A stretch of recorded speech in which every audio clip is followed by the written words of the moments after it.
Bonjour à tous et bienvenue à cette émission consacrée à la mobilité européenne. Ce sont les Erasmus D. Vous avez sans doute entendu parler de cet événement, une fête européenne organisée en France, mais également dans le monde entier. Pendant 3 jours, écoles, collèges, lycées, universités, centres de formation, centres d'apprentis ou encore collectivités territoriales organisent des événements pour valoriser les projets européens et la mobilité, on l'a compris. C'est exactement ce que nous faisons aujourd'hui avec le 3CA BTP, avec qui nous allons vous présenter des expériences européennes, des expériences réussies, vous le verrez. Le 3CA BTP est en effet une organisation incontournable si on s'intéresse aux formations dans le BTP. Et puis le 3CA BTP a ajouté évidemment une touche européenne pour former ces jeunes apprentis et ces jeunes étudiants et ces jeunes lycéens, collégiens, bref, tous ceux qui veulent faire carrière dans ce secteur très porteur.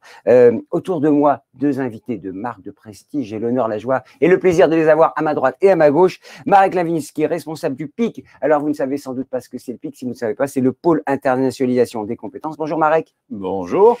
Et Pierre Touillon, spécialiste de la mobilité européenne. Il avait un titre à rallonge, je l'ai raccourci et je vous ai désigné spécialiste de la mobilité européenne. C'est bien ça de toute façon. Ça ira pour aujourd'hui. Bonjour Gilbert. Alors, qu'est-ce qu'on fait là aujourd'hui? Alors, j'ai passé en revue rapidement 2-3 éléments. Marek.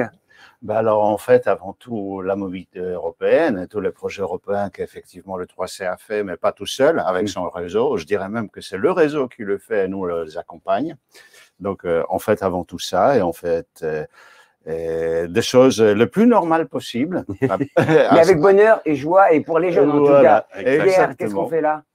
On va mettre le focus sur certaines mobilités particulières. On va essayer de mettre un petit peu à l'honneur à la fois tout ce que fait le 3CA BTP à travers le PIC, dont on a parlé tout à l'heure, en relais avec les personnes des centres de formation qui nous accompagnent dans toutes ces mobilités. Allez, focus avec Marek immédiatement. Marek, dites-nous sur le 3CA BTP et son prisme européen que vous développez.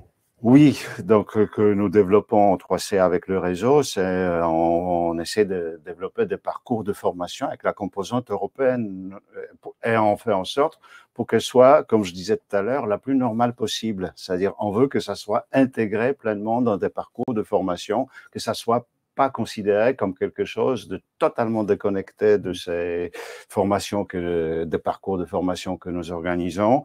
Nous souhaitons que ça soit considéré de plus en plus comme une partie totalement intégrante, intégrée dans des parcours de formation.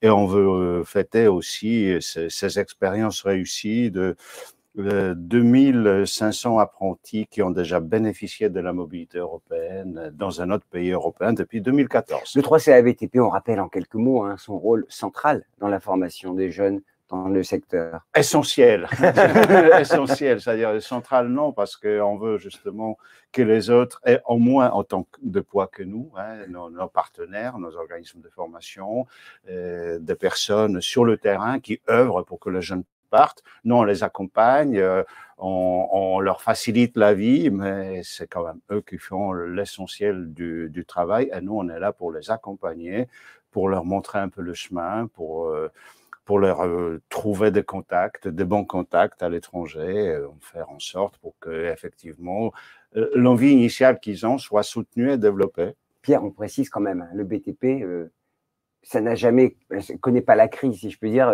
ça traverse les périodes, y compris la crise qu'on connaît. Alors, le BTP a quand même connu des moments un peu particuliers ces dernières années, mais c'est vrai que dans la situation un peu compliquée qu'on vit aujourd'hui, il s'en sort pas si mal, effectivement. On recrute en tout cas. On recrute encore, effectivement. Et jusqu'à présent, la mobilité n'a fait qu'augmenter dans tous nos CFA depuis ces 5 dernières années.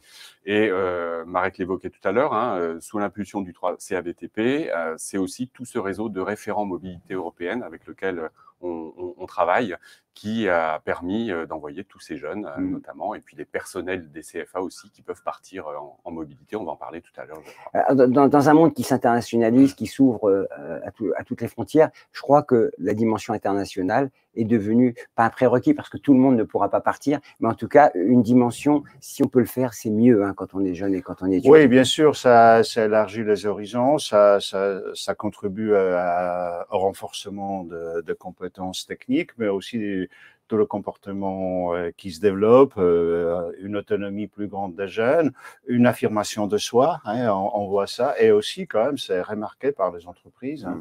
Les entreprises voient que effectivement un jeune qui revient de l'étranger, il est plus sûr de lui, il connaît peut-être des choses différentes, il a vécu parfois des expériences inattendues, voire difficiles à l'étranger, il les réinjecte, disons, dans sa relation avec l'entreprise, dans sa relation avec le client aussi. Il devient plus autonome, plus mature. Ah oui, il n'y a que des avantages à partir à l'étranger, Pierre. Oui, en fait, le pari qu'on fait, c'est de dire la mobilité européenne dans les parcours de formation, c'est un plus pour leur avenir professionnel, pour leur intégration dans le métier. Et on verra justement des exemples tout à l'heure de jeunes à qui ça a profité. Alors, avec vous, Pierre, je vous conservez la parole. Nous attendons un second point de nos échanges consacré au BPCE, un brevet à composante européenne. Vous êtes, je le rappelle, spécialiste de la mobilité européenne au 3CA BTP. C'est le 5e anniversaire du BPCE.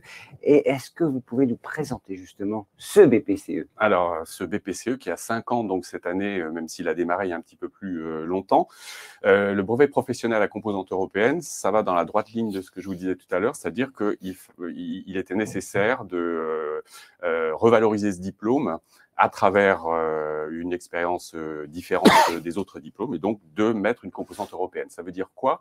Ça veut dire qu'on a intégré non pas une période de mobilité, mais 2 périodes au cours des 2 années de formation, et qu'en plus de ces périodes de mobilité, on demande à toute l'équipe pédagogique de travailler sur le fait européen, d'intégrer dans tous les enseignements, aussi bien professionnels que l'enseignement général, une partie d'Europe, de sensibiliser à l'Europe, de développer la citoyenneté européenne. Donc, ça dépasse le. On a les dates clés qui s'affichent. Voilà, alors dans les dates clés, effectivement, il est né, on pourrait dire, il est entré en gestation en 2013-2014, où on a monté toute l'ingénierie pédagogique. Et on a 3 régions et 6 CFA pilotes qui nous ont accompagnés, qui donc testé avec nous. Sa naissance officielle, c'est 2015. C'est pour ça qu'on fête son 5e anniversaire cette année, avec le lancement effectif des sections, des 8 premiers CFA qui l'ont adopté. Et puis, il a grandi tout doucement. En 2017, c'est une date importante parce que l'EGVET, alors on ne va pas rentrer, ce n'est pas le sujet du jour. Qu'est-ce que c'est que ça? L'EGVET, en fait, c'est la reconnaissance des acquis de la formation à l'étranger. Et donc, ces jeunes, à partir de 2017, ont pu passer une épreuve dans le pays d'accueil, et cette épreuve compte pour leur examen. Donc ça, c'était une étape très importante pour nous. Et puis, aujourd'hui, on est presque à 600 apprentis qui ont obtenu un BP à composante européenne. Et on est très content parce que dans le projet 2020-2022, donc le projet Erasmus+, déposé par le 3CA BTP pour tout l'ensemble de nos centres de formation, eh bien, on a 22 CFA qui se sont engagés sur le BP à composante européenne, et ce qui nous fait environ 50 sections. Si on dit, voilà, une dizaine de jeunes par section, on doit avoir 500 jeunes dans les 2 années qui viennent qui vont se former au BP à composante européenne. C'est beau, ça veut dire qu'il y en aura de plus en plus? Ben, on le souhaite, et on souhaite même qu'ils soient tous à composante européenne.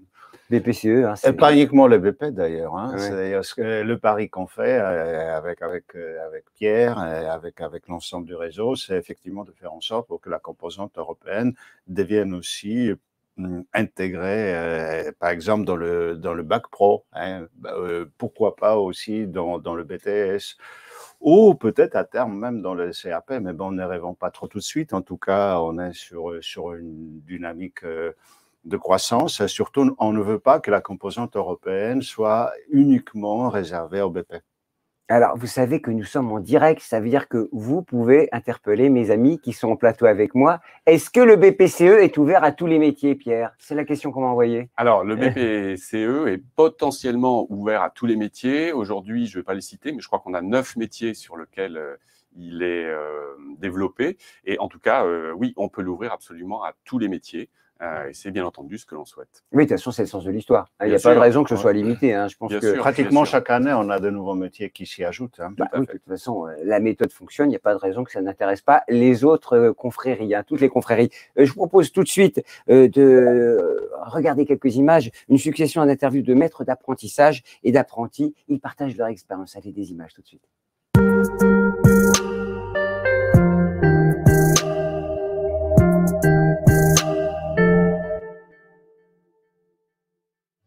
La mobilité européenne m'a apporté, au niveau personnel, la découverte d'un nouveau pays que je connaissais pas. Au niveau professionnel, déjà, j'ai appris à maçonner de la pierre que j'ai jamais fait en France. Après, on a aussi appris un peu le code de travail de l'Italie qui est différent du nôtre. On était accompagné d'un chef d'équipe qui comprenait un minimum le français. Et tous ensemble, on a réussi à se faire comprendre et à faire que le séjour se déroule bien. Pour moi, c'était important de pouvoir faire découvrir aux apprentis que finalement, on n'a pas que la France, il y a également l'Europe, il y a également le monde et que leurs compétences peuvent très bien s'exprimer dans un autre pays, dans une autre entreprise, avoir une autre vision. Au niveau accompagnement socio-éducatif, on a des jeunes pour certains, qui n'étaient pas sortis de la Normandie, qui n'avaient pas pris le train, pas pris l'avion. Et c'est aussi pour eux un moyen de les aider à passer une barrière totalement artificielle qui s'était posée. Et puis de leur montrer que c'est pas si difficile que ça non plus. Et c'est pas parce qu'on ne parle pas bien l'anglais, qu'on n'a que des bases, que finalement on ne peut pas s'en sortir dans un autre pays. Donc c'est tout aussi enrichissant pour eux que pour moi. Alors moi, je suis favorable à la mobilité des apprentis. D'une part, parce que c'est très enrichissant sur les langues. C'est la première chose. La deuxième chose, dans différents pays, notre métier est décliné de différentes façons, ce qui permet d'apprendre, que le jeune apprenne les technologies et les méthodologies de nos confrères. Les atouts pour faire bénéficier nos jeunes de la mobilité, d'une part, c'est enrichissant sur le terme du métier, mais c'est également enrichissant sur les matériaux. C'est toujours une découverte. On travaille différemment, pas avec les mêmes outils. Puis on découvre la ville aussi. La mentalité, c'est génial là-bas. Les gens sont tout le temps souriants. On peut rigoler avec tout le monde. Ils n'ont pas de préjugés ou quoi. On rigole tout le temps ensemble. Oui, j'aimerais bien repartir en mobilité européenne parce que c'est quelque chose vraiment qui fait découvrir plein de choses, qui nous apporte que du plus. C'est quelque chose qui me donne envie, quoi, d'apprendre vraiment toutes sortes de métiers, toutes sortes de façons de travailler, façons de faire. Pour nous, dans l'entreprise, ils peuvent rapporter des idées ou des manières de faire. Ça peut être aussi bien manuel qu'intellectuel, quoi, on va dire. Ça peut être que bénéfique, quoi. J'ai eu d'autres apprentis qui, eux, ont été en Allemagne, qui ont été dans d'autres pays aussi faire des stages. Et du coup, on le voit au retour qu'ils ont envie de progresser, puis ils ont envie de changer les manières de faire et ils ont envie d'apprendre plus aussi. Si j'ai choisi la formation en mobilité européenne, c'est parce que c'est la même chose qu'une formation normale, mais avec l'opportunité d'aller découvrir des choses nouvelles qu'on n'aura certainement plus jamais l'opportunité de découvrir. C'est-à-dire qu'il n'y a pas beaucoup de personnes qui vont dire moi j'ai eu l'occasion de travailler 3 semaines en Allemagne ou dans un autre pays de l'Union européenne où on a pu développer des amitiés, de l'affection avec des gens, apprendre à travailler, vraiment partager. C'est pour ça que j'ai choisi, pour vraiment pouvoir améliorer ma compréhension sur le monde, sur les personnes extérieures en dehors de la France.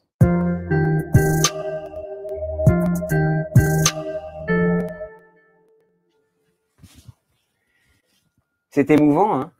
Ben oui, ça me touche toujours de voir ces témoignages. On en a déjà vu plein de ces jeunes qui, assez spontanément, même si c'est dans le cadre d'un reportage, disent leur bonheur d'avoir voyagé, d'avoir découvert des choses. Et ils parlent très bien à la fois des aspects professionnels et à la fois des aspects personnels. Donc voilà, moi, ça me touche toujours de voir ces reportages. Mais de toute façon, quand on bouge en Europe, c'est pour acquérir des soft skills. C'est pas pour apprendre mieux à faire du BTP, parce que j'imagine qu'en France, on s'est bien formé. C'est aussi pour apprendre à vivre dans un contexte multiculturel. Oui, je dirais quelque chose de très banal, quoi. C'est pour soi, d'abord, mais c'est aussi pour les autres, quoi. C'est pour partager derrière. Bien Donc, ils ont vraiment envie d'abord de grandir eux-mêmes, professionnellement, et aussi, vous avez raison, en disant aussi au niveau des compétences transversales, être un peu mieux dans sa peau, s'affirmer davantage, prendre de l'assurance. Mais en même temps, tout ça, c'est pour partager, c'est pas uniquement pour garder. Donc, on partage avec l'entreprise, on partage avec les copains, on partage avec ses formateurs. Il y a une relation pédagogique tout autre qui se crée derrière.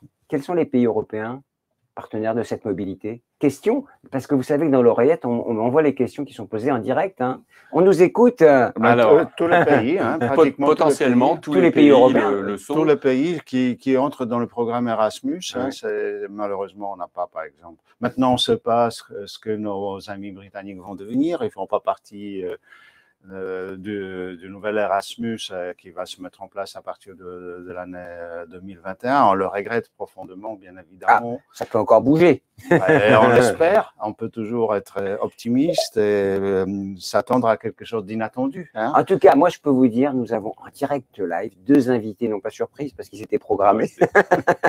Jérôme Cotigny, pilote régional chargé de la mobilité européenne et internationale, coordinateur de l'accompagnement socio-éducatif pour les 7 CFA, bâtiments CFA Normandie. Alors, ça fait beaucoup de villes, donc Caen, que je connais bien, Coutances et plein d'autres, et Jamel Axas du Grand Est, donc on fait un peu le grand écart, adjoint chargé de l'accompagnement éducatif. Vous êtes là, messieurs?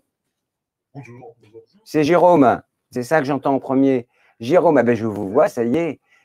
Jérôme, alors, pourquoi avoir choisi le BPCE dont tu as parlé très bien, Pierre, tout de suite? D'abord, parce que le 3CA, c'est un petit peu cette affaire en 2015. Les 7 CFA de bâtiments CFA Normandie ont souhaité s'intégrer pleinement dans ce projet pour pouvoir offrir des expériences extra-ordinaires à tous les jeunes qui sont dans nos établissements, des jeunes qui parfois viennent d'un cursus scolaire un petit peu chaotique et qui n'ont jamais eu cette possibilité d'aller vivre à l'étranger une expérience professionnelle et une expérience humaine. Jamais ils sont sortis de leur zone de confort. Donc voilà, on a sauté sur l'occasion pour que ça puisse leur apporter une plus-value, une certification, une valorisation de leur parcours et de l'individu. En tout cas, Jérôme, vous faites le job de manière fabuleuse. Les petits drapeaux derrière, c'est d'un chic, honnêtement. Laissez-moi vous dire. Question pendant que vous parliez et qui m'est arrivé dans l'oreillette. Est-ce que les aides sont amenées à perdurer pour la mobilité? Alors, je ne sais pas de quelles aides on parle. C'est une question que j'ai reçue. Donc voilà. Exactement, mais pour ce qui est du programme Erasmus, l'agence continue à verser des bourses. Et là, je vais passer la parole à Marek sur les bourses versées par le 3CAVTP. Voilà, c'est ce qu'on m'a précisé à l'oreillette, parce qu'il y a des aides du 3CAVTP. Voilà, donc effectivement, des contributions, des subventions du 3CA qui viennent en complément des bourses qui sont versées par l'Europe, par la Commission européenne, à travers l'agence Erasmus Plus France. Et le schéma est strictement le même d'un pays à l'autre, mais c'est vrai que notre branche professionnelle, elle ajoute un plus parce que le conseil d'administration, donc les professionnels du BTP, voient l'intérêt quand même de la mobilité européenne et ajoute un tiers de financement qui complète tous les financements précédents. Ouais, je pense que c'est important d'insister sur ce point-là, de dire que la mobilité européenne organisée par le 3CAVTP et par l'ensemble des référents mobilité, elle est vraiment portée politiquement par la branche qui injecte des fonds, qui a bien compris que cette composante européenne était un plus pour l'ensemble du secteur. C'était facile, hein, Jérôme, de mettre en place ce dispositif au niveau de normand, si je puis dire, pour convaincre, pour accompagner, enfin bref, comment ça s'est passé? C'est vraiment très très facile parce que tant les candidats au voyage que leurs entreprises qui donnent quand même entièrement satisfaction dans l'accompagnement de ces projets ont de suite adhéré au projet. La difficulté, elle résidait dans le fait qu'il fallait aller en Europe, à droite, à gauche, trouver des partenaires pour pouvoir accueillir ces mobilités. Oui, mais en tout cas, ça fait partie du job et c'est pour ça aussi que vous êtes là. Jamel Axas, est-ce que vous êtes là? Vous êtes dans le Grand Est. Là, on passe de la Normandie au Grand Est. On voyage beaucoup avec Internet. C'est ça qui est fabuleux. On fait de la mobilité, nous aussi, après tout. Jamel? Bonjour à tous. Bonjour, vous allez bien? Très bien, très bien. Bon. Alors, BPCE, vous l'avez adopté. Racontez-nous comment ça fonctionne chez vous. Oui, alors, la politique de BTP CFA Grand Est, dès lors qu'on a travaillé avec le 3CAVTP, donc 2014-2015, pour le déploiement de BPA composante européenne, donc on s'est vraiment jeté sur ces dispositifs. On y a adhéré du conseil d'administration jusqu'à l'ensemble des formateurs qui étaient à l'époque mobilisés sur ce projet. Et la visée de BTP CFA Grand Est, c'était déployer l'ensemble des BP sur l'ensemble des 7 sites du Grand Est et qui retrouvent tous les BP à composante européenne sur chacun des sites. Donc, il y a une vraie dimension régionale. Il y a un vrai travail de coordination qui est réalisé par les adjoints chargés de l'accompagnement éducatif, notamment, sur ce déploiement des BP. Donc ça marche bien. On peut dire que vous êtes plutôt très satisfait de ce dispositif. Alors Jamel, on ne vous entend pas très très bien. Comme quoi on n'est pas si loin, mais Internet, c'est les mystères du digital et du numérique. En tout cas, ce qu'on peut constater, c'est qu'aussi bien en Normandie, mais ça doit être le cas un peu partout dans toutes les régions, hein, il a pris sur les territoires, les gens ont tout de suite saisi l'intérêt de la chose.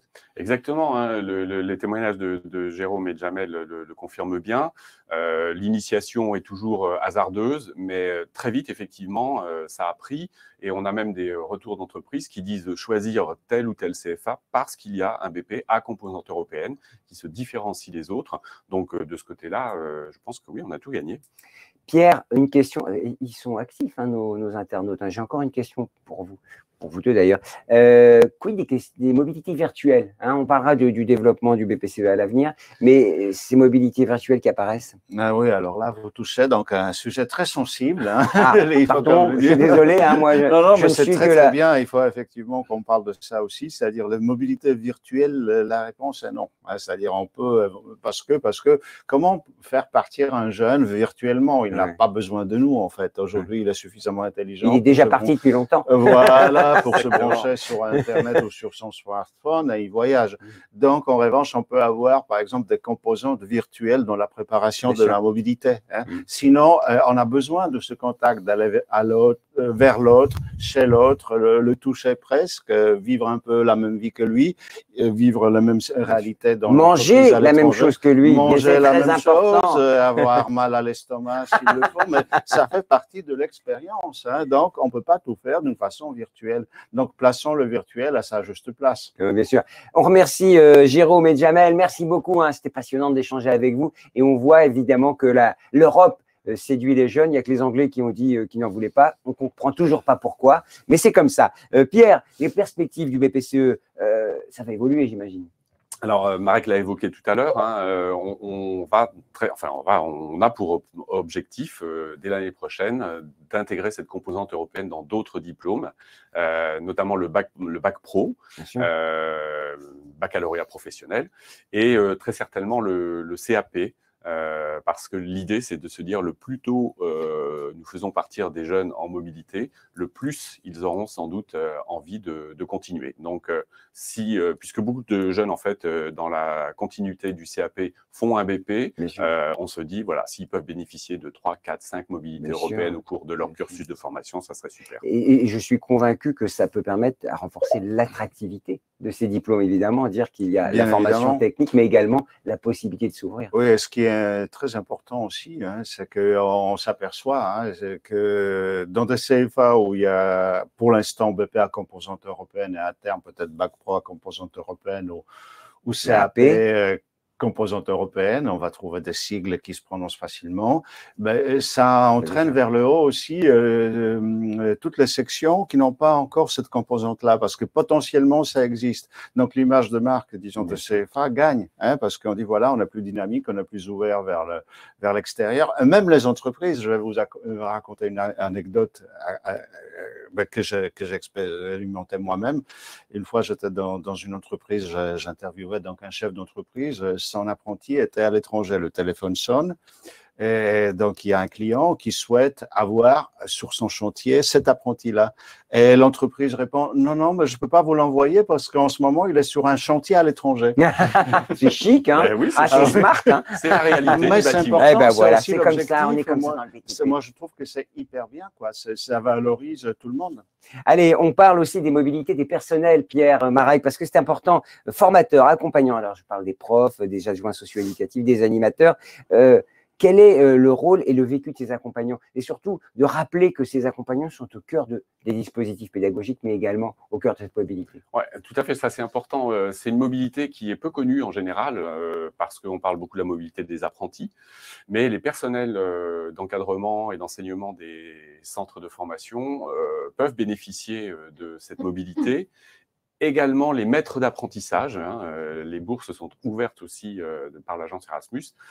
Cette mobilité du personnel, on la souhaite et on l'organise, nous aussi, au 3CA BTP, dans une visée stratégique. Si on envoie les encadrants, si on envoie les enseignants, on sait que derrière, et on l'a observé, ils auront beaucoup moins de réticence ou beaucoup plus d'envie d'envoyer ensuite des jeunes. Et c'est vraiment ça qu'on vise à travers cette mobilité. C'est normal, vous ne pouvez pas faire vivre les apprentis sans une expérience à l'étranger, sans proposer une mobilité quand même à leurs encadrants. Il faut que ceux aussi s'imprègnent un peu de ce que c'est, qu'ils vivent cette expérience. Et comme disait Pierre très justement, après, il y a toute une démystification merci, du processus et les gens y adhèrent d'une façon beaucoup plus spontanée. Oui, c'est vrai que quand on est prof de langue, il vaut mieux aller à l'étranger. Quand on dit partez à l'étranger, il vaut mieux avoir expérimenté soi-même. Et c'est justement ce qu'on va voir avec Nathalie Frémaux. Nathalie, vous êtes là ? Oui, je suis là. Bonjour. Mais oui, alors je vous ai entendu tout sauter, ça veut dire que vous nous avez rappelé que vous étiez bien là, vous êtes référente régionale des mobilités européennes au BTP CFA Centre, c'est bien ça? Oui, c'est ça. Alors vous, ah ben voilà, je vous vois, vous avez été mobile, si je puis dire, et vous avez participé à des actions de mobilité, et vous en Finlande, alors je ne sais pas à quelle période vous y êtes allé, parce qu'il y a des périodes où il fait très très froid. Alors racontez-nous. Oui, j'ai en effet bénéficié d'une mobilité européenne du personnel il y a 2 ans dans un organisme d'accueil finlandais. Alors, l'objectif en ce qui me concerne, c'était de tirer profit de cette mobilité pour répondre au mieux aux demandes croissantes de mobilité au sein de nos CFA. Donc, c'était un stage, on était une petite dizaine de Français. Le stage était très animé, varié, on a pu bénéficier de plusieurs interventions, réunions, animations. On a eu droit à des ateliers d'échange, de réflexion. On a fait des visites d'entreprises, d'ateliers aussi pour faciliter les échanges avec les formateurs de l'enseignement professionnel. On a aussi entendu des témoignages d'apprentis finlandais. Et tout au long de cette semaine de stage, on a abordé différents thèmes qui nous ont permis de les confronter avec nos pratiques. Alors, par exemple, on a parlé du rôle du référent local, régional des mobilités européennes. On a discuté sur la mise en place des GVET. Et puis, on a aussi abordé le thème de l'individualisation qui est très développé en Finlande. Alors oui, j'imagine que comme personnel, comme équipe encadrante, ça vous a apporté énormément cette expérience. Ça nous a apporté en effet énormément parce que dès mon retour, j'ai pu aborder justement tous ces riches échanges avec les équipes pédagogiques et de direction de nos CFA. Et concrètement, on a réussi à faire évoluer nos pratiques. Et sur le modèle finlandais, on a surtout développé l'individualisation. C'est-à-dire développer la flexibilité de l'apprentissage, s'adapter à l'individu, l'accompagner dans une démarche plus individuelle. Donc, ça a été vraiment un retour riche, bénéfique, qu'on a réussi à mettre à profit. Donnez-nous l'argument pour dire à tous vos collègues partout en France d'y aller et de faire, je n'allais pas dire l'effort, mais de prendre l'initiative. Je dirais que, alors, moi j'ai parlé de mon expérience, mais dans nos CFA, on accueille aussi du personnel étranger, régulièrement, du personnel espagnol, belge, qui vient justement apprendre aussi, échanger dans nos CFA. Donc moi, je dirais que l'envoi et l'accueil contribuent à l'amélioration de la qualité des enseignements dispensés dans nos CFA. Et la mobilité du personnel, elle permet des regards croisés sur les évolutions pédagogiques et les innovations technologiques. Merci beaucoup, Nathalie. On a envie d'y aller avec vous en Finlande. Vous étiez dans quelle ville? Alors, on était dans la capitale, en fait. Helsinki. Exactement. C'était un petit quiz que je me suis imposé. J'aurais pu me tromper. Eh bien non, je ne me suis pas trompé. Merci beaucoup, Nathalie. Vous repartez bientôt? moi, si je pouvais encore bénéficier d'une mobilité du personnel, volontiers, mais je pense que j'ai des collègues qui ont envie aussi d'en profiter. Donc, bon, il faut que tout le monde puisse profiter de ça. Pierre, Nathalie veut repartir. Voilà, alors c'est des choses qui sont prévues hein, dans nos programmes de mobilité. L'inconvénient, c'est que les places sont un peu limitées, donc on ne pourra pas emmener tout le monde. L'important, c'est qu'on les multiplie quand même. On a aussi emmené des groupes de directeurs pour faire des échanges professionnels. Nathalie l'a très bien dit, on est vraiment sur des échanges de pratiques et de l'analyse de pratiques professionnelles de façon à pouvoir transposer, parce qu'on ne duplique pas à l'identique ce qui se fait dans un pays étranger. Il y a toute une sociologie, voilà, mais de pouvoir les adapter, s'enrichir. Et Nathalie l'a bien dit, elle a utilisé des choses qu'elle a vues là-bas pour sa propre organisation. Oui, moi je rebondis sur le constat de Pierre. Il dit les places sont limitées, mais nous on fait un effort pour que tous ceux qui souhaitent partir partent. Hein. C'est notre rôle. Hein. Tout à l'heure, je parlais de l'accompagnement du 3CA et je trouve que c'est vraiment notre job de faire en sorte pour que personne ne soit freiné dans son envie de partir. Après, il faut que ça reste raisonnable, bien sûr, parce qu'il y a comme le quotidien à gérer. J'ai d'ailleurs une question pour vous. Il faut le faire, donc on fait en sorte pour que ça se passe. Est-ce que tous les personnels sont concernés? Parce que j'imagine qu'il y a plusieurs fonctions, hein. Le prof évidemment, le maître d'apprentissage, bref, l'animateur, tous sont concernés? Oui, tous potentiellement peuvent partir. Exactement. Pour se professionnaliser à l'étranger, hein. Donc c'est ça l'objectif. Oui, et on peut dire que c'est un bénéfice au même titre que pour les étudiants, pour les personnels évidemment, on en ressort grandi, on en ressort plus intelligent sans doute, en tout cas plus ouvert. C'est vraiment indispensable. On parle en anglais, j'imagine, hein, dans ces réunions? Alors, la plupart du temps, c'est effectivement en anglais, mais pas nécessairement.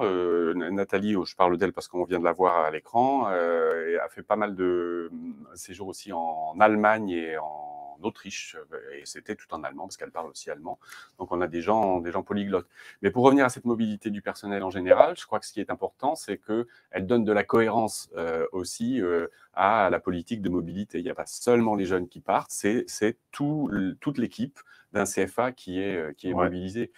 Et on s'aperçoit que les centres de formation qui la pratiquent plus que d'autres, et je ne pointe pas du doigt ceux qui ne le font pas, hein, c'est compliqué des fois à mettre en place, au bout d'un moment, ça devient vraiment quelque chose d'intégré, naturel, et il y a beaucoup moins de réticence. On y va, et puis c'est tout. C'est l'objectif après tout. Oui, et n'oublions pas non plus qu'il y en a qui voyagent tout en restant chez soi. C'est-à-dire, je m'explique, hein, en invitant les autres. Nathalie en a parlé un peu quand même. Hein, c'est-à-dire, effectivement, ce qui est très important, c'est de bien organiser aussi la réciprocité. Donc, il y a plein de stages, par exemple, on invite des managers.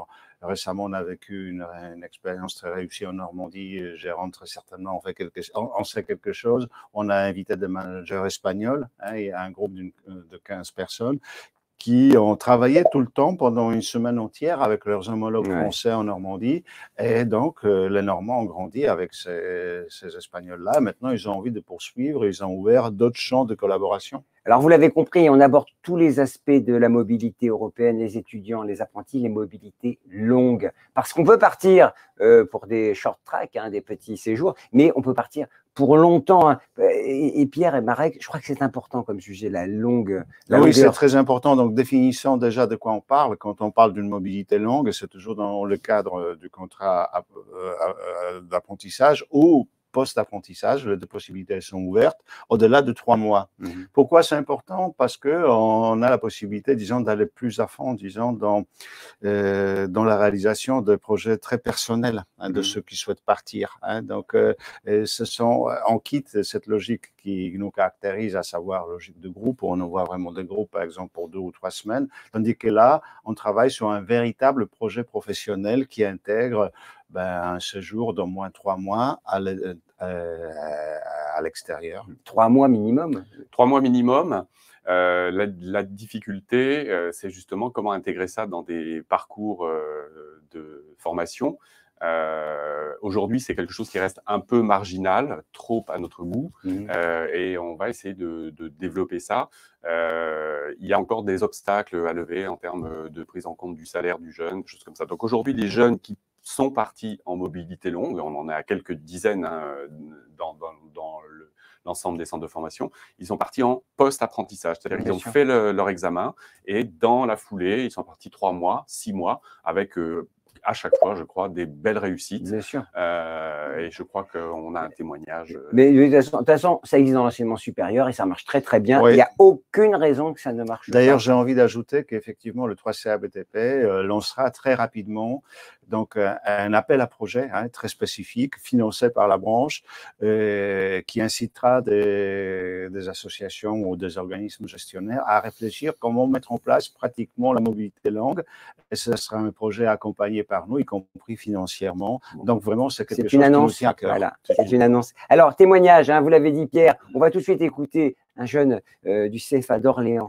Une jeune, pardonnez-moi, oui, j'ai mis une apprentie avec un E, donc c'est une jeune. Comment elle s'appelle? Aline. Aline. Allez, on la regarde tout de suite.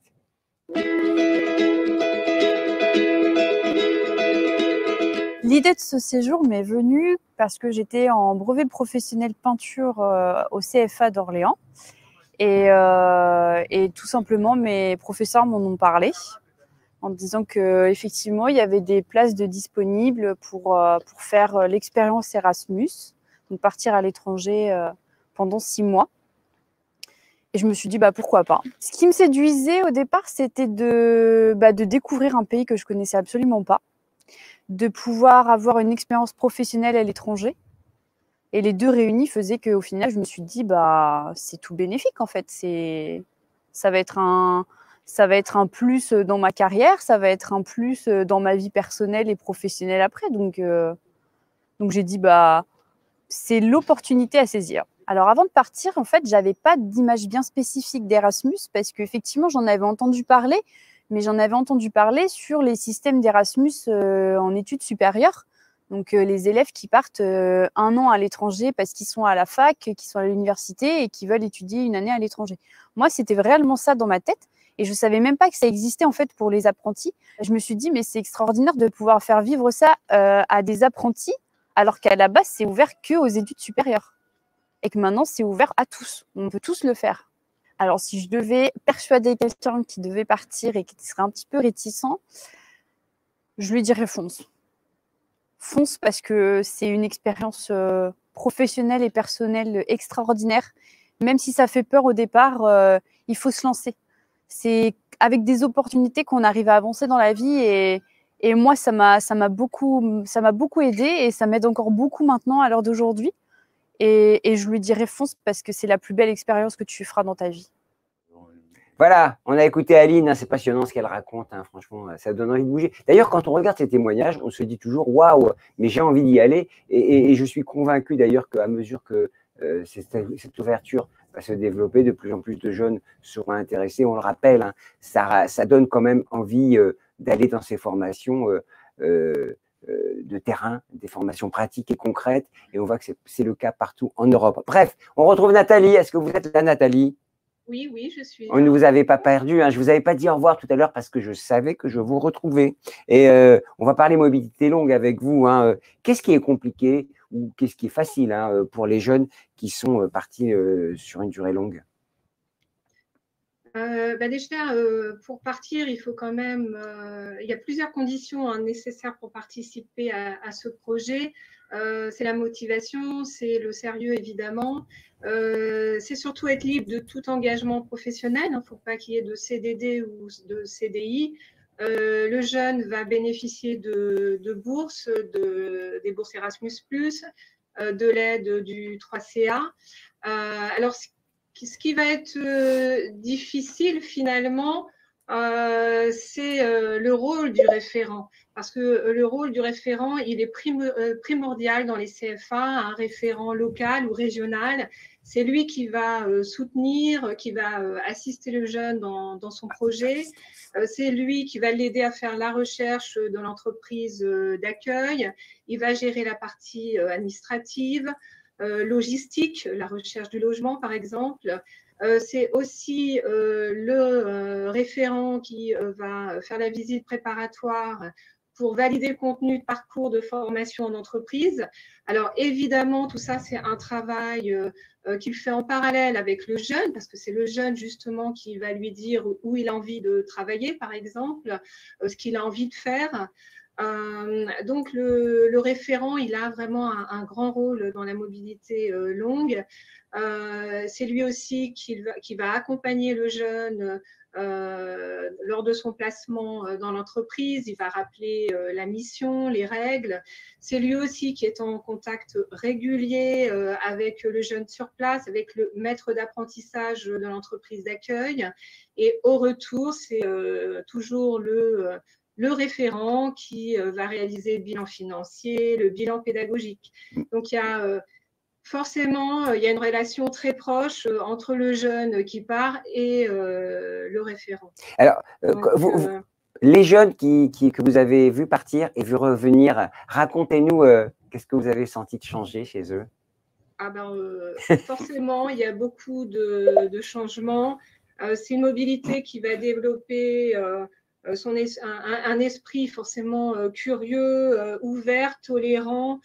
C'est une personne qui va s'adapter sans doute plus facilement, plus rapidement au travail d'équipe. C'est quelqu'un qui va être plus autonome.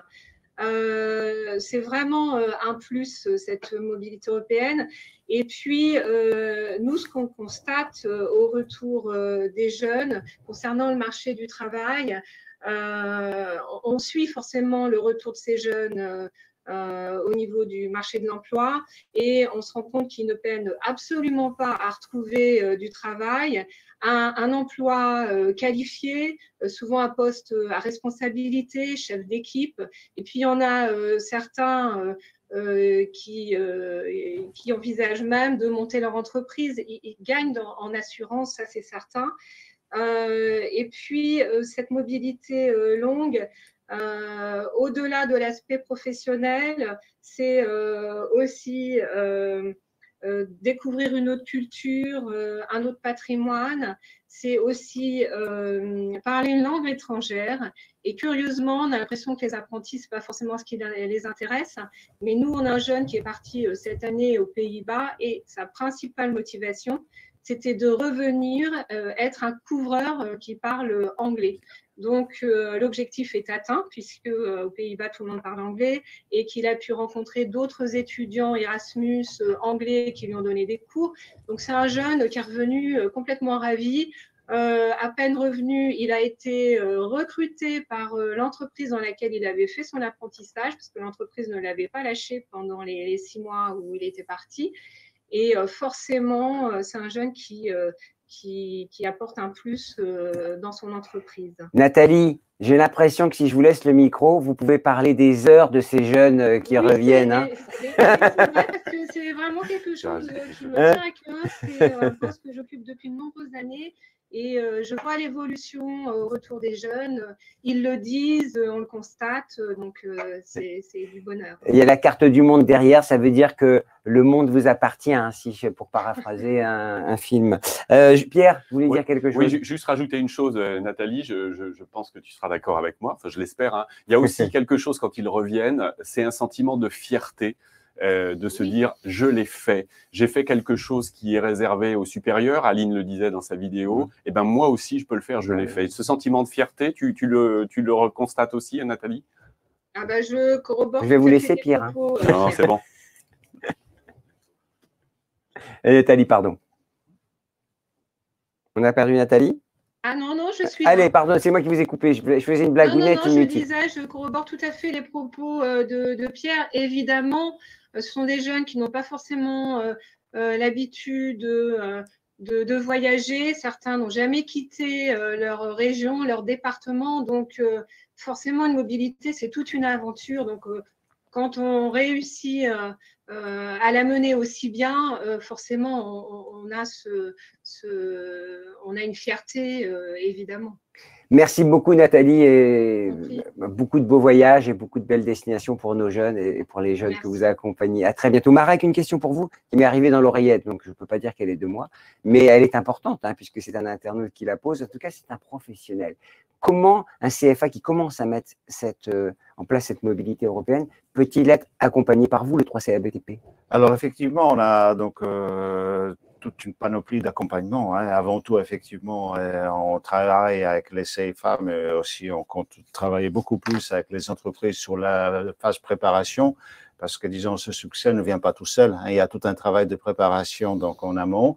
Donc, nous, très concrètement, on travaille avant tout donc, sur le contenu de ces mobilités, hein, pour que ça ne soit pas n'importe quoi, pour que ça soit des mobilités véritablement professionnelles qui correspondent aussi aux attentes des entreprises. Donc, on fait aussi un travail de préparation de ces mobilités à la fois avec les CFA et les entreprises. Donc, on essaie de, effectivement, grâce à des personnes comme Pierre, mais il y en a aussi d'autres dans notre structure, 3CA BTP, qui vont sur le terrain, qui participent à des voyages préparatoires, par exemple, et qui ensuite permettent de formaliser le cahier de charges pédagogique, qui permettent d'identifier toutes les compétences que les jeunes doivent acquérir à l'étranger, et qui aussi alertent, par exemple, sur des situations à tension, des situations difficiles. En fait, on fait tout pour que on a un service spécialisé, le pôle internationalisation de compétences, qui fait partie. Le PIC. Oui, le PIC. On a des piqueurs.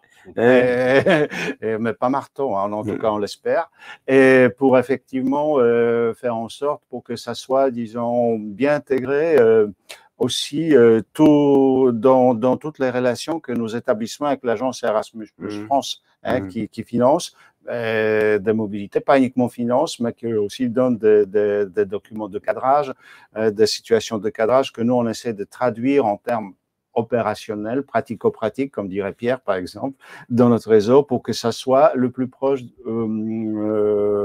des préoccupations des gens qui ont besoin de nous. Donc, on n'est pas dans une relation descendante où on donne de bons conseils sans suivre ce qui se passe vraiment, mais on accompagne, on les écoute. Alors, on parlera du Covid tout à l'heure, parce que j'ai des questions qui m'arrivent sur le thème que faire. Alors, on en parlera en conclusion, peut-être, pour dire comment on s'adapte. Tout de suite, je vous propose de découvrir une vidéo d'un ancien ministre, d'un député, je ne sais pas s'il est député, il y a un ancien député, non, il n'est plus député, oui. Jean Arthuis, qui est le président de la nouvelle association Europe App Mobility.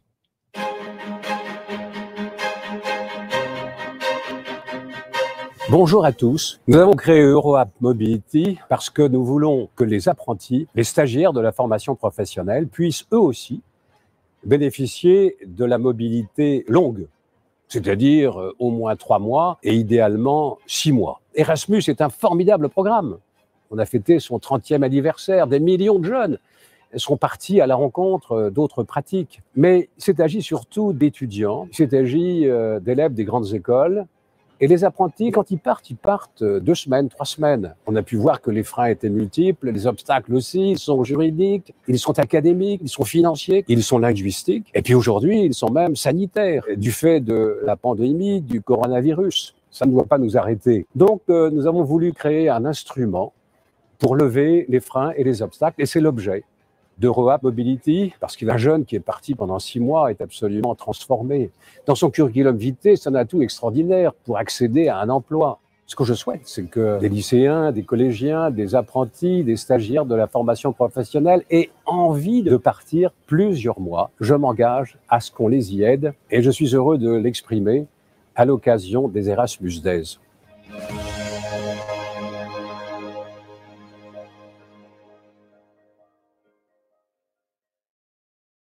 Ça fait plaisir, hein, ce que dit Jean Arthuis. Un commentaire sur ce qu'a dit Oui, tout à fait. Je m'y retrouve tout à fait. Et bon, ça donne envie aussi de développer des relations avec cette association, cette nouvelle association Europe App Mobility. Tout est dit, hein. Pour bien de raisons, quoi. D'abord parce qu'effectivement, cette association, on y compte. On veut vraiment que ça nous permette de mettre en place aussi nos projets, hein, qu'on ne soit pas uniquement entre nous, d'autant plus qu'on a déjà des liens avec l'association, étant donné que la déléguée générale de cette association, Paola Bologni, c'est une ancienne, très récente ancienne du 3CA BTP qui faisait partie du PIC, hein, qui était chargée disons, de différentes facettes de mobilité, de projets de partenariat pédagogique. Donc, on va surtout continuer à développer donc, la collaboration. On va considérer cette association comme notre partenaire tout à fait naturel. Et quand je dis nous, c'est avec tous ceux qui sont aujourd'hui dans la structure. Donc, on a vu Pierre, on voit toujours Pierre, mais il y a d'autres personnes. Il y a Agnès Guillon, il y a Marion Beauchesne Et on est en train d'en chercher d'autres. Que des gens extraordinaires, vous l'avez compris, au 3CA BTP. Ah, il y a une équipe en or. On peut dire ça, modestement. Et Mais d'ailleurs, on préfère toujours que ce soit les autres qui le disent. c'est moi qui le dis, hein, c'est vrai. Et d'ailleurs, c'est marrant parce qu'on est dans les superlatifs, on va parler des mobilités extraordinaires. Alors, pas fabuleuses dans ce sens-là, mais extraordinaires qui sortent de l'ordinaire. Pierre, ça existe, hein, au 3CA BTP. Exactement. Tous les ans, nous en avons, mais on profite des Erasmus Day pour mettre le focus sur 2 mobilités hein, que je vais vous laisser présenter, et puis on va avoir des intervenants, parce qu'elles nous ont semblé montrer à la fois une évolution et puis aussi le dynamisme et l'opiniâtreté de certains dans la mobilité. Donc c'est l'occasion aujourd'hui de le faire. Marek, il y aura d'autres mobilités extraordinaires un peu qui décapent. Oui, on l'espère dans de bonnes conditions, c'est-à-dire effectivement, il faut laisser le libre cours, disons, à l'innovation, à la créativité, c'est important, de ne pas avoir peur, oser effectivement se dépasser, tout en restant les pieds sur terre quand même. Ah oui, ils sont restés les pieds sur terre, hein, ils sont allés au Danemark pour une certification internationalement reconnus. Ils nous en diront plus parce qu'on n'a pas bien compris. C'est très technique, il faut dire. Nous, on n'est pas en béton armé, Pierre, sur la technique. Mais Tatiana, est-ce que vous êtes là? Oui, on est là. Alors, vous allez nous expliquer qu'est-ce que c'est que cette formation KNX, hein, c'est ça, qui est reconnue dans le monde entier. Et vous avez envoyé des jeunes là-bas pour se former à ça. Alors, Tatiana, vous êtes formatrice en enseignement général et plus précisément en anglais. C'est bien utile, le Danemark. Hein. Et vous êtes dans le BTP CFA Toulon. C'est bien ça? Exactement, oui, accompagné de mon collègue. Eh bien oui, Saïd Ishouri, bien sûr. Saïd, j'allais l'oublier, mais Saïd en parlera tout à l'heure. C'est vous qui intervenez d'abord, Tatiana. Alors, cette certification, racontez-nous un peu, parce qu'ils sont revenus en France plus forts, plus aguerris, hein, si je puis dire, avec leur formation. Racontez-nous comment ça s'est passé. Alors, en fait, nous avons accompagné un groupe d'électriciens de 3 niveaux différents, puisqu'il y avait aussi bien des CAP que des brevets professionnels et même un bac pro. Donc, ils ont bénéficié d'une mobilité de 2 semaines au Danemark et effectivement, ils ont eu la chance de revenir avec une certification internationale dans le domaine de la domotique. Et cette certification-là est reconnue par tous les professionnels du secteur, puisque beaucoup de nos entreprises, surtout dans le sud de la France, hein, puisqu'on n'est pas loin d'un bassin quand même assez porteur en termes de maisons de luxe, non loin de Saint-Tropez. Et donc, nos jeunes ont eu l'occasion là de revenir avec cette certification que normalement les professionnels obtiennent en se formant auprès de centres spécialisés. Donc, eux, ils sont revenus avec la certification et en plus, certification obtenue en anglais. Donc, je pense qu'effectivement, ils se retrouvent là avec une grosse plus-value sur le marché du travail, puisque non seulement ils vont être diplômés d'électricité, mais en plus, ils ont obtenu cette certification qui est reconnue aussi bien donc, au Danemark, en France, aux États-Unis, en Asie. Voilà. Donc, si ils vont travailler pour une entreprise d'électricité au Vietnam ou en Chine, je ne sais où, leur certification KNX leur permettra de travailler dans ce domaine-là. C'est un message, hein, en fait, qu'on envoie. Hein. On peut être in English, full English, y compris pour des formations très techniques. Tout à fait, oui, d'autant plus qu'au départ, nos jeunes, on ne peut pas dire qu'ils arrivent avec… voilà, donc c'est vrai… Les collègues aussi, c'est pas évident. Voilà, donc effectivement, avant de partir, il y a quand même une certaine pression, puisqu'ils sont tout le monde inquiet, hein, même le formateur, comme il vient de le préciser. Et puis voilà, donc on est arrivé sur place, moi je les ai accompagnés sur les 2-3 premiers jours. Et c'est vrai que lorsque le formateur danois a attaqué sa formation avec les slides en anglais et tout le reste, effectivement, voilà, ça a été un petit peu compliqué la première après-midi. Et puis, au fil des heures et des jours, ils se sont totalement adaptés. Donc, c'est vrai que même pour eux, voilà, ils ont vraiment réalisé à quel point voilà, cette barrière de la langue, finalement, n'était pas un gros obstacle, finalement. Quand ils sont arrivés, ils ont dit « Oh my God !» Pierre, mais c'était au-delà de ça. Je crois que pour certains, voilà, on sentait le désarroi sur les visages. Pourtant, ils regardent des séries, ils regardent des films en VO, donc ils ne doivent pas être si dépassés que ça, nos jeunes. Parfois, ils font semblant de voir leur prof. Hein. Pierre, est-ce que c'est compliqué de trouver des partenaires à l'étranger? C'est une question qui vient de m'arriver. Ouais, ça c'est un des points les plus préoccupants dans les mobilités, c'est la recherche de partenaires et surtout de trouver un partenaire. Et une fois qu'on l'a trouvé, de s'assurer que c'est bien un partenaire fiable. Et c'est notre rôle aussi au 3CA BTP. On accompagne, en tout cas on propose un accompagnement à tous ceux qui veulent se lancer dans la mobilité européenne et on les aide notamment sur la recherche de partenaires. Alors les gens sont bien entendu engagés à le faire par leurs propres canaux et vecteurs dans un premier temps. Et si vraiment ils ne trouvent pas, on essaye, nous, d'apporter le partenaire et ensuite de faire des visites préparatoires. Donc, j'ai eu la chance d'aller au Danemark pour préparer cette formation. Vous avez le bon job, vous. Hein. Si vous, à chaque fois, vous allez valider les partenariats. Alors, on ne le fait pas pour tous les partenariats, hein, mais pour autant, je ne sais toujours pas exactement ce que c'est que le KNX, mais ce n'est pas mon job. C'est pour les maisons de luxe à Saint-Tropez. Voilà, donc je ne suis pas encore concerné. Pas seulement. Ça viendra. Et voilà, donc cette recherche de partenaires, oui, c'est un élément déterminant et clé. Et ce qu'on essaye surtout, c'est de pousser à la pérennisation de ces partenaires quand on a un bon partenaire, de le conserver. Je pense que sur la mobilité du Danemark, à Roskilde exactement, on était à côté de Copenhague, c'est un partenariat qui me semble bien engagé. Ça va même au-delà de cette mobilité-là, puisqu'on a engagé le partenaire dans un projet de partenariat stratégique aussi autour de l'ECVET, mais ce n'est pas le sujet de l'émission. C'est pas le sujet. Mais voilà, on a fait une autre émission ensemble que sur ça. Avec grand Allez, plaisir. tout de suite, je propose quelques images. Les jeunes en parlent le mieux, on les regarde tout de suite. Bonjour, je m'appelle Théo, je suis apprenti au BTP CFA de Toulon. Bonjour, je m'appelle Frédéric Morel. Je prépare un CAP en électricité au CFA de Toulon. Bonjour, je m'appelle Nance et je suis apprenti au CFA de Toulon. Avec un groupe de 12 apprentis, nous sommes partis au Danemark pendant 15 jours pour y passer une certification en domotique, plus précisément au KNX. Nous avons passé une épreuve théorique et pratique en anglais. Grâce à cela, nous avons été répertoriés sur le site de KNX. Nous y avons étudié la domotique, notre formation portant sur le protocole KNX. À la fin de nos 2 semaines, après la réussite de 2 examens, nous avons obtenu une certification internationale. Puis, nous avons été répertoriés sur le site officiel KNX en tant que professionnel intégrateur en domotique. Grâce à ce programme, j'ai pu développer de nouvelles compétences qui vont certainement changer mon avenir professionnel. J'ai également découvert une autre culture. Ce séjour m'a également permis de travailler mon anglais, de découvrir une nouvelle culture et surtout de m'apporter une nouvelle ouverture professionnelle. Je remercie mes formateurs de cette chance qui nous a été accordée et bien sûr le programme Erasmus qui a financé ce projet. Et je souhaite à tous les apprentis d'avoir les mêmes opportunités. On voit que des histoires extraordinaires. À chaque fois qu'on regarde ces images, on se dit waouh, ça donne envie de bouger, ça donne envie de faire du BTP, le cas échéant, parce que c'est vrai que si on n'a pas trouvé, voilà, c'est une filière qui vous est ouverte. Saïdi Chouri, est-ce que vous êtes là? Vous étiez à côté de Tatiana tout à l'heure. Vous êtes encore là?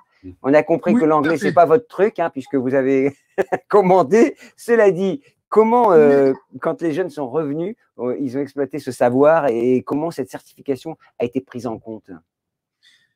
Ben écoutez, concernant l'anglais, je suis peu fier de moi. Comme vous l'a dit Tatiana, nous avons passé avec les jeunes, la douzaine de jeunes que nous avions ensemble, la certification KNX est tout en anglais. Et je suis encore peu fier de moi d'avoir suivi les cours, d'avoir travaillé pour les jeunes et en plus d'avoir réussi en anglais, s'il vous plaît, la certification KNX. Alors, KNX, vous demandiez qu'est-ce que c'était tout à l'heure. C'est un protocole de communication pour la programmation et l'automatisation des bâtiments. Pour l'instant, c'est surtout en fait au niveau du grand complexe des immeubles, mais aussi des grandes structures en fait des entreprises. Mais ça se développe plus dans l'habitat. Et effectivement, chez nous, dans le golfe de Saint-Tropez, c'est plus développé pour les grandes maisons. Mais ça arrive encore plus la domotique dans la maison de Monsieur Tout le Monde. Et ça se développe de plus en plus là où on apprend, on forme nos jeunes pour qu'ils puissent rentrer dans le marché du travail avec ces nouvelles compétences. Et là, ça a été facilité, j'imagine.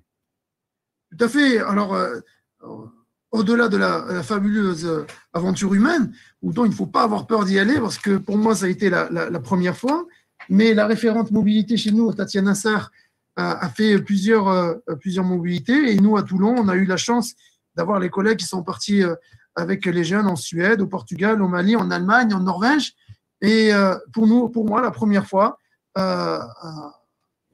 au Danemark avec nos jeunes. Où ce que je veux dire, c'est que ça les a aidés à trouver un job. Tout à fait. Les jeunes ont pu. On a des jeunes en fait qui sont revenus avec dans leur entreprise, ils ont pu remporter des nouveaux marchés. Il y a un autre jeune où il a changé carrément d'entreprise pour postuler dans la défense, à l'Arsenal, et ces compétences-là ont été un plus pour eux, et notamment pour leur vie professionnelle. Tatiana, une question pour vous également. Merci Saïd, et puis bonne continuation, si je puis dire. La reconnaissance des acquis de la formation à l'étranger est essentielle pour les jeunes, et on l'a vu en l'espèce, pour la mobilité professionnelle. Est-ce que c'est reconnu, tout ce qu'on acquiert?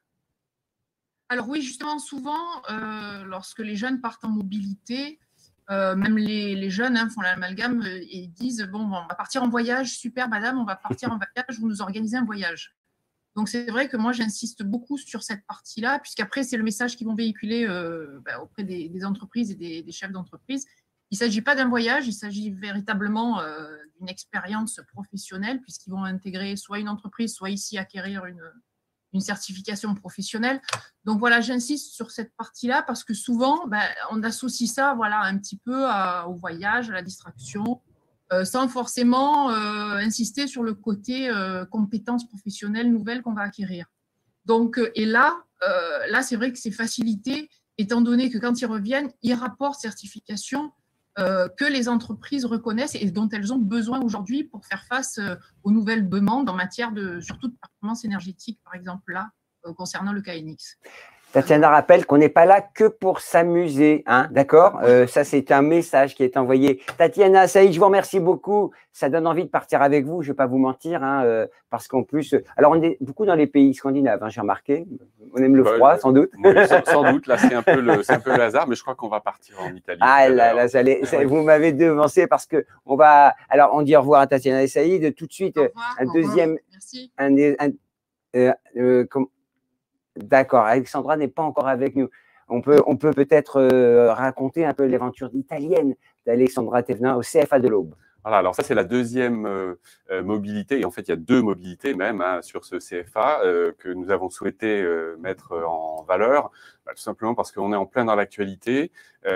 Ces deux mobilités, une est en train de se dérouler en ce moment. Donc, tout le monde comprendra bien que, compte tenu de la crise sanitaire mondiale, c'est quelque chose d'assez extraordinaire pour le coup. Et l'autre a eu lieu il y a une quinzaine de jours. Je n'ai pas les dates exactes en tête.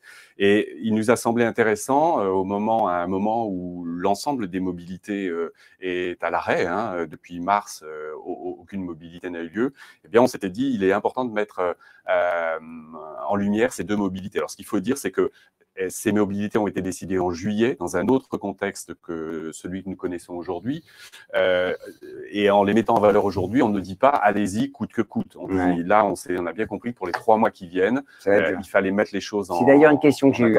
Oui. En ce moment, c'est un peu stand-by, on le dit clairement. Voilà. Oui, je vais laisser Marek s'exprimer là-dessus, mais effectivement, notre message, c'est pour les 3 mois qui viennent, stand-by, garder les choses au chaud, si je puis me permettre, et utiliser éventuellement le virtuel pour entretenir un petit peu le partenariat, et puis on fera un point au premier trimestre ou au premier semestre 2021 pour voir. Mais je laisse c'est important de suivre le développement de cette affaire très malheureuse au jour le jour, et effectivement donner des messages clairs.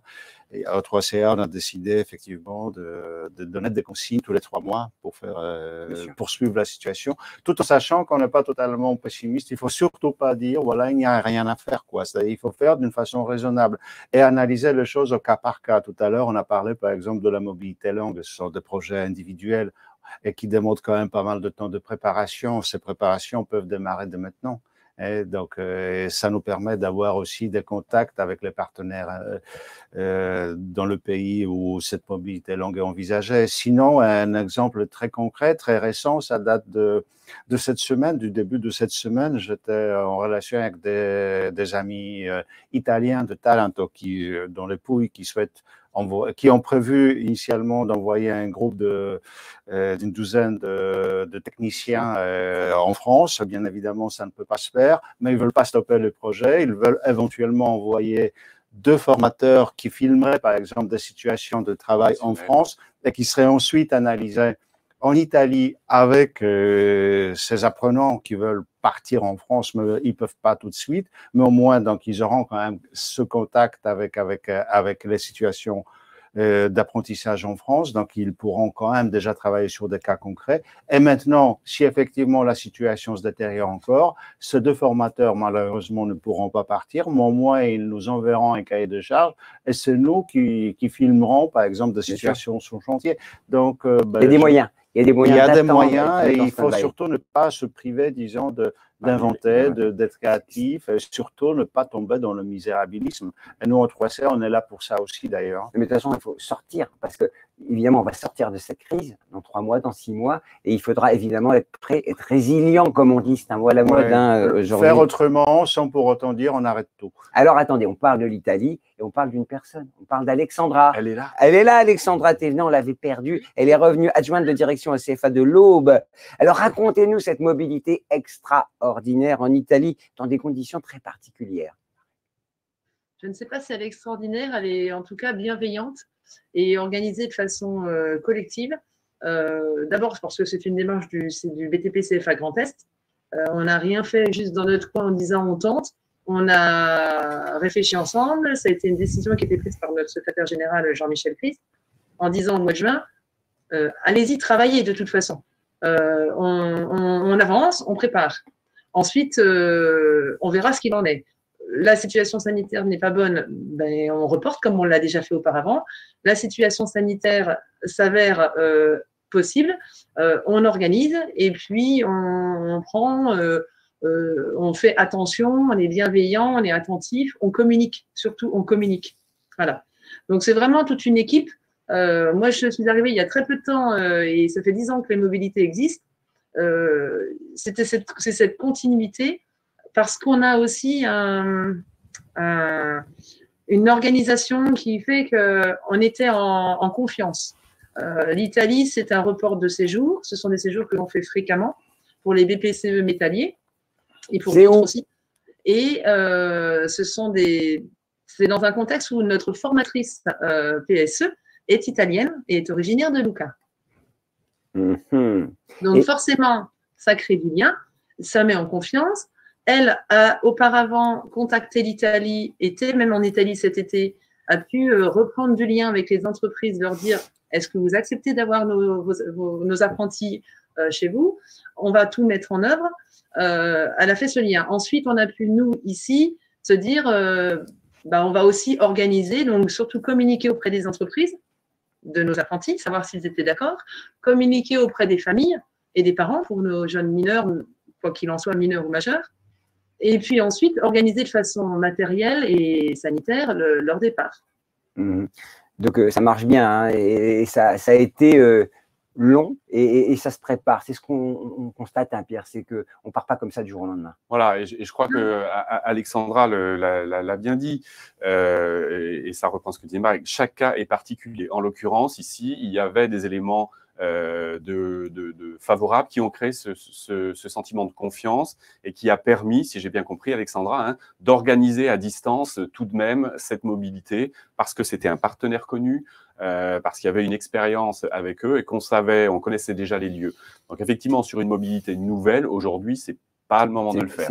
Mais sur des partenariats établis et lorsque le contexte sanitaire le permettra, voilà, dans 3 mois, dans 6 mois, peut-être malheureusement 1 an, ça sera, je pense, exactement ce qu'il faudra faire. Est-ce que celle-ci, on peut la faire? On connaît bien le partenaire ou pas? C'est pour ça qu'on engage vraiment tout le monde aujourd'hui hein, dans des CFA avec lesquels nous travaillons à ne rien annuler de façon prématurée et à se dire essayons de reporter le plus longtemps possible. Gardons un lien avec nos partenaires et dès que ça sera possible, et je crois qu'on le souhaite tous, parce que ça sera aussi le signe d'une embellie mondiale, dès qu'on pourra partir, faisons-le. On salue Alexandra, merci beaucoup. Alexandra, vous voulez ajouter un mot? Vraiment préciser que ça a été fait vraiment en amont avec des tests Covid faits dans les temps, dans le timing des 72 heures. Le test arrivé reçu pour chaque apprenti juste avant le départ. Ensuite, partir avec chacun du gel individuel dans l'aéroport, prendre son pique-nique et rester vraiment en groupe. Et en Toscane, soit en entreprise où tout était vu et tout le monde était négatif. Et pour le groupe qui est actuellement là et qui revient demain, nos maçons, ils travaillent dans la Copain Toscane, en plein air, seuls, avec leurs formateurs, pour un chantier là en lien avec une collectivité. Donc voilà, et lorsqu'ils vivent dans la maison, ils sont ensemble, il ne reste rien. Et les quelques visites qu'ils ont faites, si vous avez passé les photos, vous voyez qu'il n'y a pas grand monde autour. C'était aussi une ouverture culturelle. On sait bien que la mobilité, c'est aussi ça. Ah, franchement, aller dans un champ en Toscane, j'achète tout de suite, si je peux me permettre. Merci Alexandra. Merci et puis plein de bonnes ciao, j'ai envie de dire, pour faire une couleur locale. C'est le mot de la fin déjà. On a passé un super moment ensemble. Le mot de la fin pour vous, Pierre, et puis Marek. Oui, j'ai envie de dire qu'effectivement, la mobilité européenne, ce n'est pas un électron libre, hein, c'est quelque chose qui est intégré dans un tout. Hein, c'est une démarche systémique, pardonnez-moi de parler peut-être d'une façon un peu institutionnelle, mais c'est important de dire que si nous, par exemple, en tant que pôle internationalisation de compétences, on est dans une direction de politique de formation de l'innovation pédagogique, c'est pas par hasard, ça a du sens. C'est un tout, c'est une aventure humaine, c'est une aventure professionnelle et pédagogique. Donc, c'est un terrain d'innovation et de créativité où il faut se faire confiance. La première chose, on ne peut pas faire de jolis projets européens si on ne se fait pas confiance avec nos partenaires étrangers, mais aussi au sein du réseau. Ensuite, créer des liens, hein, ça a été souligné par beaucoup de gens plusieurs fois. Hein. Être bienveillant et réaliste. J'ai bien aimé le terme utilisé aussi par Alexandra. Hein. La bienveillance qui est en lien avec la confiance, le réalisme, créer des liens, c'est Pierre qui en a parlé, mais beaucoup d'autres personnes aussi. Mettre en avant des choses utiles. En fait, des choses utiles, je dirais presque que la mobilité en soi, c'est un moyen, mais ce qui compte vraiment, c'est ce qu'il en reste. À la fois pour le jeune, on a eu des témoignages formidables, effectivement, il reste beaucoup pour les entreprises et pour les CFA qui effectivement transforment, c'est-à-dire effectivement l'initial « Oh my God », il faut que ça se transforme un peu en « Oh my Gold ». Pierre, c'est magnifique. C'est dur de passer après, je sais. La seule chose que je pourrais dire, c'est j'attends avec impatience les Erasmus Days 2021, en espérant que nous pourrons fêter plein de belles mobilités qui auront été faites. Et qu'on ne sera pas masqué. Voilà, c'est tout. Merci beaucoup, c'était passionnant hein, ce qu'on a abordé aujourd'hui. Et j'ai envie de dire, partez, profitez de la vie. Évidemment, dès qu'on sera sorti de cette crise sanitaire, j'espère très bientôt. Pour conclure, c'était les Erasmus Day, donc évidemment, Laure Coudray-Lô, la directrice de l'agence Erasmus Plus France, nous envoie un petit message. Merci à tous nos intervenants, mon Dieu. Merci Pierre, merci Marek, à très vite. Bonjour à toutes et à tous. Je suis ravie d'être avec vous aujourd'hui pour le démarrage de ces Erasmus Days. Ces Erasmus Days 2020 s'inscrivent évidemment dans une conjoncture très difficile et très particulière, celle de la crise du coronavirus. Mais aucun de nos porteurs de projets ne s'est dédié et l'événement est un événement qui a une ampleur inédite.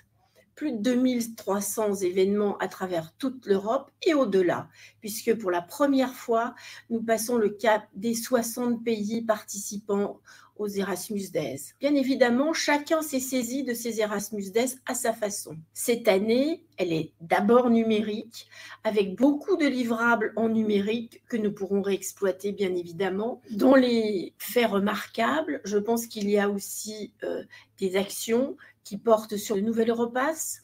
Il y a aussi des actions qui sont toujours autour de l'expérience de la mobilité, autour des jeunes qui sont partis en mobilité. Et ça, bien que nous soyons tous en numérique, c'est inchangé. Nous avons aussi une très belle exposition EPAL avec l'ensemble des centres qui promeuvent cette plateforme européenne. Enfin, je citerai dans les éléments importants les premières discussions sur le nouveau programme Erasmus+ 2021-2027. Alors, je vais vous en livrer quelques nouveautés. Il n'y a pas que de la nouveauté, puisque le programme Erasmus+ 2021-2027 s'inscrit en parfaite continuité avec le précédent. Alors, la nouveauté, nous dirions que c'est un programme ouvert, responsable, ambitieux. un programme qui concerne évidemment enseignement scolaire, enseignement supérieur, enseignement professionnel, éducation des adultes, jeunesse et sport. Les 6 domaines que vous connaissiez. Et bien sûr, toujours les 3 actions clés. L'action clé 1 sur la mobilité des individus, la 2 sur les projets de coopération et la 3 en soutien aux politiques publiques. Les nouveautés, il y en a, bien évidemment. Elles concernent pour les mobilités le système de l'accréditation. Alors, vous connaissez l'accréditation ou la charte Erasmus+, pour l'enseignement supérieur. Eh bien, désormais, pour le scolaire, la formation professionnelle et la formation et l'éducation des adultes, il y a un système d'accréditation qui vous donne la clé d'entrée au programme, une clé d'entrée dont vous pouvez disposer pour toute la durée du programme si vous le souhaitez. Et ensuite, comme dans l'enseignement supérieur, vous demanderez chaque année un certain montant de financement pour pouvoir conduire vos activités de mobilité.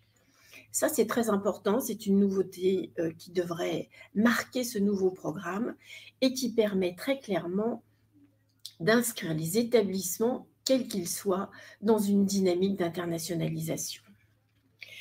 Pour les apprenants dans le supérieur, il y a quelques nouveautés avec des mobilités courtes pour les doctorants, les mobilités hybrides que nous avons commencé à expérimenter, mais elles seront un peu différentes dans le nouveau programme, et les programmes intensifs hybrides.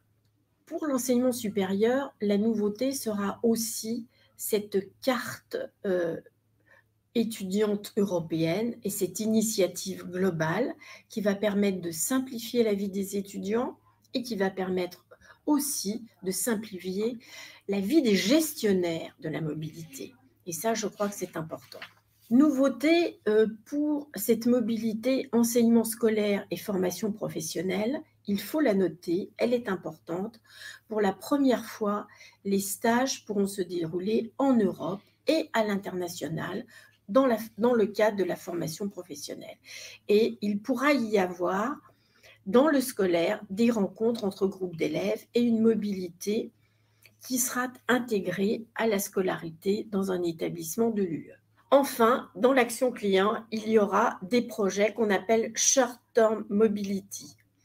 Et les projets seront beaucoup plus courts. Et là, c'est vraiment pour les gens qui vont débuter dans le programme et les nouveaux entrants. Sur les partenariats, vous connaissez. Les partenariats, il n'y a pas de changement majeur. Ce sont des partenariats de coopération. La différence qu'il pourra y avoir, néanmoins, c'est que jusque-là, tout était avec un minimum de 3 partenaires. Il y aura une catégorie spécifique de small scale partenariats qui, eux, vous permettront de faire du bilatéral puisque vous serez simplement avec 2 établissements ensemble au minimum. La nouveauté, c'est sans doute aussi que les partenariats permettront des gradations différentes dans les financements que vous demanderez. Mais pour les partenariats, rien ne change.